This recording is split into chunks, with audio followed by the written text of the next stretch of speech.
শুনেন, আপনাকে আর বিদেশ করতে হবে না, আপনি চলে আসেন, দুইজন মিলে 10টা গরু কিনবো, তারপর 10টা গরু বছরে 10টা বাচ্চা দিবে, তারপর দুজনের সংসার সুন্দর করে চলে যাবে, বুঝছেন? বিদেশ করার দরকার নেই, এত কষ্ট করতে হবে না, চলে আসেন দেশে।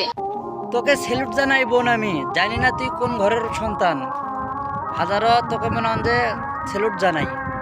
তোর মতো যদি হাজারো বোন এরকম যদি মনে হন যে এটা ভাবতো যে এটা ওখানে আর কামের কাজ করা লাগবে না বোন, তাহলে হয়তো এতটা প্রবাসীরা মনে হন যে এত অশান্তি থাকে না, বা হয়তো একটা বইয়ের কারণে মনে হয় যে একটা বইয়ের ইচ্ছা পূরণের জন্য সব কিছু করে। আমরা ছেলেরা হয়তো কষ্টটা করতেছি, আমরা দুর্গবশে যে কষ্টটা করতেছি, কষ্টগুলো যদি প্রকাশ্য করতাম তাহলে হয়তো বুঝতে পারতো।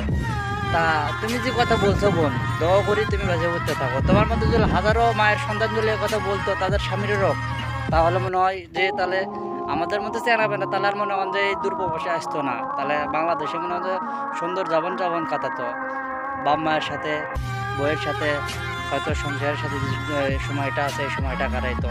তা যাই হোক, খুব ভালো লাগলো আপু তোমার এই ভিডিওটা আমার, আর বিশেষ করে ভিডিওটা একটু শেয়ার করে দেবেন, ধন্যবাদ।